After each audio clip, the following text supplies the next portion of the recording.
Andhra, Telangana and NRI Christian matches కోసం Rebecca matrimony మీ perfect match కోసం ఇప్పుడే కాల్ చేయండి.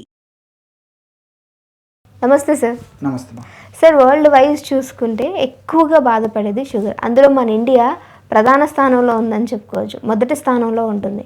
సో షుగర్ వచ్చిన వాళ్ళు తీసుకోవాల్సిన జాగ్రత్తలు ఏంటి? దీనికైనా ఒక మంచి ఫార్ములా చెప్పగలరా? అలానే చాలామంది కూడా ఈ చిన్న ఏజ్ నుంచి కూడా షుగర్ బారిన పడుతూ ఉన్నారు. సో దీనికి ప్రధానంగా కారణం ఏంటంటే రూట్ కాజ్ ఎక్కడి నుంచి కనుక్కోవాలంటారు సార్? షుగర్ వ్యాధి వచ్చేందుకు పరిమితికి మించినటువంటి మన దేహానికి హాని చేసేటువంటి ఆహారాన్ని ఎక్కువ తీసుకోవడం, అంటే ముఖ్యంగా కార్బోహైడ్రేట్ ఫుడ్ ఎక్కువ తీసుకోవడం ఒక కారణం. రెండవది వ్యాయామరహిత జీవితం మరొక కారణం. మూడవది వాతావరణ కాలుష్యము మరొక కారణము. నాలుగవది మానసిక ఒత్తిడి. సర్వసాధారణంగా ఈ 4 కారణాల వల్లనే మరి చిన్న వయసు నుంచే షుగర్ రావడం మొదలైంది. పూర్వకాలం అయితే మరి షుగర్ ఉన్న వాళ్ళని వెతకాల్సి వచ్చేటువంటి పరిస్థితి ఉండేది. ఈ రోజుల్లో షుగర్ లేని వాళ్ళని వెతకాల్సినటువంటి దుస్థితి దాపరించింది. అందులో ఇండియా అగ్రస్థానంలో ఉండడం చాలా బాధాకరమైన విషయం. ప్రపంచ దేశాల్లో మరి షుగర్ వ్యాధిగ్రస్తులు అత్యధికంగా ఉన్నటువంటి దేశాల్లో మనం అగ్రస్థానంలో ఉండడం చాలా బాధాకరమైన విషయం. ఈ షుగర్ వ్యాధి వచ్చేందుకు నేను చెప్పినట్టు ఈ 4 కారణాలు. కాబట్టి కార్బోహైడ్రేట్ ఫుడ్ బాగా తగ్గించాలి. ఎందుకంటే మనం ఈ రోజుల్లో శాస్త్ర సాంకేతిక రంగాల అభివృద్ధి దృష్ట్యా ఇతర రకాల కారణాల దృష్ట్యా శారీరక పరిశ్రమ వ్యాయామం తగ్గిపోయాయి. మానసికంగా మనం పనులు చేస్తున్నాం కానీ ఆలోచన చేసేసి శారీరక శ్రమ తగ్గిపోయింది. సో దీనివల్లనే మరి షుగర్ రావడం కూడా పెరిగిపోయింది. దీనికి కారణం కూడా ఏంటంటే ఈ కార్బోహైడ్రేట్స్ ఫుడ్ శక్తినిచ్చేటువంటి పదార్థం కాబట్టి కార్బోహైడ్రేట్ ఫుడ్ ఎంత మనకు అవసరమో అంతవరకే వాడుకోవాలి. కానీ మరి పరిమితికి మించినది వాడుకోవడం వల్ల దాని యొక్క ప్రభావం చేత ఈ యొక్క షుగర్ రావడం జరుగుతుంది. కాబట్టి కార్బోహైడ్రేట్ ఫుడ్ తగ్గించేసి సమతుల్యంగా తగినంత ఇక ప్రోటీన్ తీసుకోవాలి. అదేవిధంగా ఫైబర్ ఫుడ్ తీసుకోవాలి. దీంతోపాటు బాగా పోషక విలువ ఉన్నటువంటి ఆకుకూరలు, కూరగాయలు, అదేవిధంగా మరి వాడదైనటువంటి వాళ్ళందరూ కూడా ఈ యొక్క కొన్ని రకాల fruits, dry nuts, dry fruits ఇలాంటివన్నీ కూడా సీజనల్ ఫ్రూట్స్ ఇవన్నీ కూడా వాడుకుంటుండాలి. ఎక్సర్సైజ్ చేస్తుండాలి. రోజుకి కనీసం అరగంట నుంచి 30 గంటల సేపు ఎక్సర్సైజ్ చేస్తుండాలి.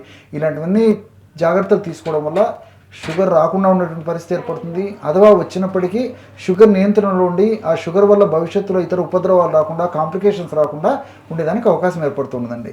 కాబట్టి ఈ షుగర్కి సంబంధించి మనం ఇక్కడ కొన్ని విషయాలు తెలుసుకోవాలి. షుగర్ వ్యాధిగ్రస్తుల దగ్గర పెరిగిపోతుంది, ఔషధాలు పెరిగిపోతున్నాయి, అదేవిధంగా మరి వాడకం పెరిగిపోతుంది. కానీ ఆశించినటువంటి స్థాయిలో ఎక్కువ శాతం మందిలో షుగర్ కంట్రోల్లో ఉండకపోవడం మొదలైంది. కొత్త మందులు వస్తున్నాయి. తప్పని పరిస్థితుల్లో వైద్యులు కూడా మరి ఉన్నటువంటి మందులను డోస్ పెంచడం కానీ, లేకపోతే కొత్త మందును యాడ్ చేయడం కానీ ఈ విధంగా చేస్తున్నారు. మరీ తప్పని పరిస్థితుల్లో ఇన్సులిన్ ఇంజెక్షన్ కూడా ఇచ్చేటువంటి పరిస్థితి ఏర్పడింది. ఈవెన్ ఆ మందులు వాడినప్పటికీ, ఇన్సులిన్ ఇంజెక్షన్ వాడినప్పటికీ మరి అనేక కారణాల చేత ఆ షుగరు నార్మల్గా రావడం లేదు.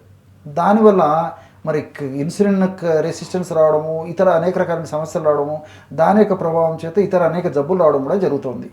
ఈ నేపథ్యంలో ప్రకృతిలో దొరికేటువంటి ఔషధాలను మనం వాటిపైన అవగాహన కలిగి వాటిని సద్వినియోగం చేసుకున్నట్లయితే, అంటే వైద్యులు సూచించిన మేరకు ఔషధాలు వాడుకుంటూ ఆహార విధి విధానాలు పాటిస్తూ ఇప్పుడు మనం చెప్పుకోబోయేటువంటి ఔషధాన్ని వాడుకోవడం వల్ల ఆ షుగర్ వ్యాధిగ్రస్తులు కూడా ఎలాంటి ఇబ్బంది లేకుండా వాళ్ళ జీవితాంతం కూడా చక్కటి ఆరోగ్యాన్ని వాళ్ళు పొందవచ్చు అన్నమాట. మరి ఆ యొక్క ఔషధాన్ని ఎలా తయారు చేసుకోవాలంటే పొడపత్రి అని చెప్పేసి దొరుకుతుందమ్మా. పొడపత్రి, దాన్ని మధునాశిని అనేటువంటి పేరుతో పిలుస్తుంటారు. మధు అంటే తీపు, నాశిని అంటే నశింపజేయడం. తీపును నశింపజేసేటువంటి చక్కెర తీపు తత్వాన్ని నశింపజేసేటువంటి సమర్థవంతమైనటువంటి ఔషధ గుణాలు అందరూ ఉండడం చేతనే దానికి మధునాశిని అనేటువంటి పేరు పెట్టడం జరిగింది. దాన్ని పొడపత్రి అని చెప్పేసి తెలుగులో చెప్తుంటారు అనమాట. మనకు మార్కెట్లో ఈ పొడపత్రి చూర్ణం దొరుకుతుంది. ఈ యొక్క పొడపత్రి చూర్ణాన్ని ఒక 50 గ్రాములు తీసుకోవాలి. రెండవ పదార్థంగా నేరేడు విత్తనాల యొక్క పొడి ఒక 50 గ్రాములు తీసుకోవాలన్నమాట. ఈ మధునాశిని లేదా పొడపత్రి యొక్క షుగర్ వ్యాధిలో సమర్థవంతంగా పనిచేస్తుంది. షుగర్ నియంత్రణలో ఉంచేందుకు జిమ్నిమిక్ యాసిడ్ ఇలాంటి అనేక రకాల రసాయన పదార్థాలు ఇన్సులిన్ను బాగా ఉత్పత్తి అయినటువంటి ఇన్సులిన్ను కణాల్లోకి చకచకా వెళ్లేందుకు కూడా ఈ యొక్క పదార్థాలు ఉపయోగపడతాయి. అంతేకాకుండా మరి ఇప్పుడు నేను చెప్పినటువంటి నేరేడు యొక్క విత్తనాల యొక్క పొడి కూడా షుగర్ వ్యాధిగ్రస్తుల్లో చాలా అద్భుతంగా పనిచేస్తుంది అన్నమాట. నేరేడు విత్తనాల యొక్క పొడి కూడా మనకు మార్కెట్లో దొరుకుతుంది. ఇది ఒక 50 గ్రాములు తీసుకోవాలి. ఈ నేరేడు విత్తనాల యొక్క పొడిలో లిటియోలిన్, యాంథోసైలిన్స్ ఇలాంటి అనేక రకాల రసాయన పదార్థాలు ఉంటాయి. వీటి యొక్క ముఖ్యంగా ఈ లిటియోలిన్ అనేటువంటి రసాయన పదార్థం అనేటువంటి నేరేడు యొక్క విత్తనాలను మనం తీసుకున్నప్పుడు అదేం చేస్తుంటే మన దేహంలో జీర్ణ వ్యవస్థలో ఈ పిండి పదార్థాలను జీర్ణం చేసేటువంటి అమైలేజ్ అనేటువంటి ఎంజైమ్ యొక్క ఉత్పత్తిని తగ్గిస్తుంది. కాబట్టి మనం పిండి పదార్థాలు ఎక్కువగా తీసుకున్నప్పటికీ మన జీర్ణ వ్యవస్థలో అమైలేజ్ అనేటువంటి ఎంజైమ్ ఉత్పత్తి సరిగ్గా లేకపోవడం చేత పిండి పదార్థాలు జీర్ణం కావు కాబట్టి అది బయటికి విసర్జింపబడడానికి అవకాశం ఏర్పడుతుంది.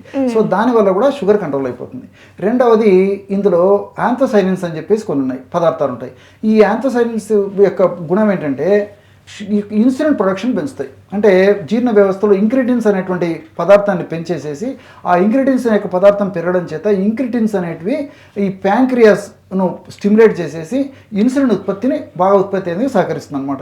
ఈ విధంగా కూడా ఈ యొక్క నేరేడు విత్తనాలు ఉపయోగపడతాయి. ఈ విధంగా మల్టిపుల్గా ఈ నేరేడు విత్తనాలు ఉపయోగపడతాయి. నేరేడు విత్తనాల యొక్క పౌడర్ ఒక 50 గ్రామ్స్ తీసుకోవాలి.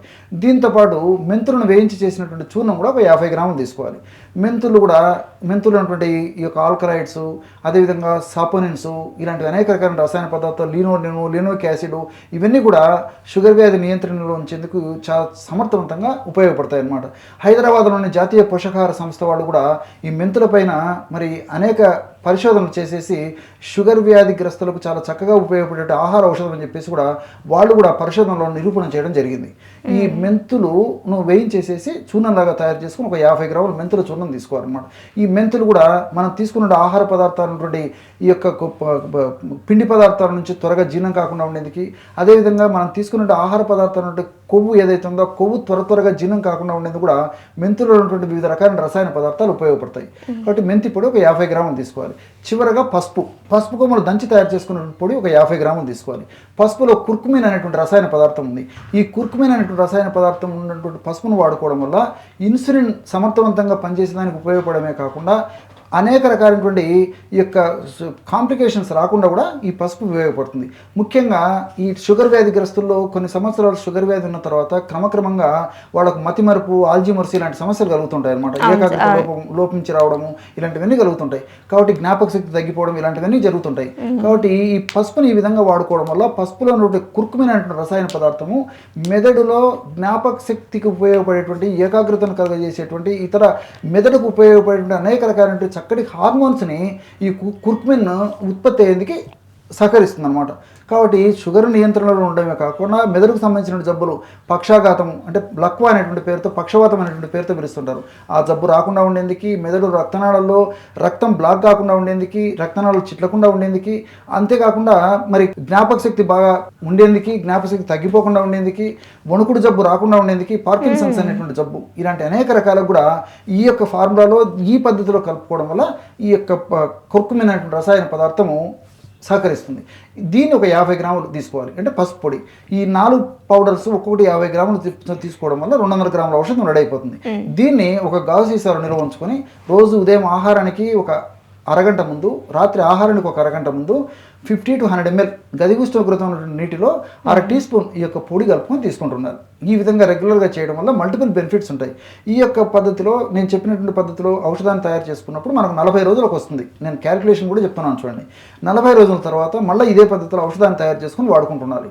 దీర్ఘకాలం పాటు వాడుకుంటున్నప్పటికీ అన్ని మనకు సైడ్ బెనిఫిట్స్ ఉంటాయి, ఎలాంటి సైడ్ ఎఫెక్ట్స్ ఉండవు. ఇంతకుముందే చెప్పినట్లు వైద్యులు సూచించిన మేరకు వాళ్ళ ఔషధాలు వాడుతూ, ఆహార విధి విధానాలు పాటిస్తూ ఈ యొక్క ఆహార ఔషధాన్ని కూడా వాడుకోవడం వల్ల చక్కటి జీవితం వాళ్ళ సొంతం అవుతుంది. Okay, thank you so much sir, చాలా మంచి ఇన్ఫర్మేషన్ ఇచ్చారు. నమస్తే.